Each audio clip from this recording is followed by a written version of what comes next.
দেখেন, আল্লাহ পাক হেদায়েত এবং বুঝ সবাইকে দিবেন না। আল্লাহ যে আপনাকে এই কথাগুলো শোনার তৌফিক দিচ্ছেন, বোঝার তৌফিক দিয়েছেন, আপনার কান পর্যন্ত পৌঁছে দিয়েছেন, আপনি সৌভাগ্যবান। আল্লাহ পাক সবাইকে সুযোগ দিবেন না। 1999টা মানুষ জাহান্নামে যাবে, 1999টা মানুষ জাহান্নামে যাবে। এটা হাদিসে আসছে সহিহ বুখারীতে 4 বার। আর আল্লাহ পাক সূরা আরাফের 179 নম্বর আয়াতে ওটাও বলেছেন, ওয়ালাকাদ যারা'না লিজাহান্নামা কাসীরাম মিনাল জিন্নি ওয়াল ইনস। প্রচুর জিন আর মানুষকে দিয়ে আমি জাহান্নাম পূর্ণ করে দিব।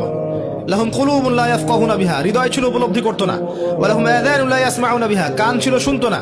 ওয়া লাহুম আ'য়ুনুন লা ইবসিরুনা বিহা, চোখ ছিল দেখতো না। উলাইকা কাল আনআম, এরা ছিল গবাদি পশুর মতো। বাল হুম আদাল, বরং তার চেয়ে নিকৃষ্ট। উলাইকা হুমুল গাফিলুন। একই ক্যালকুলেশন, 1999 জন মানুষ জাহান্নামে যাচ্ছে।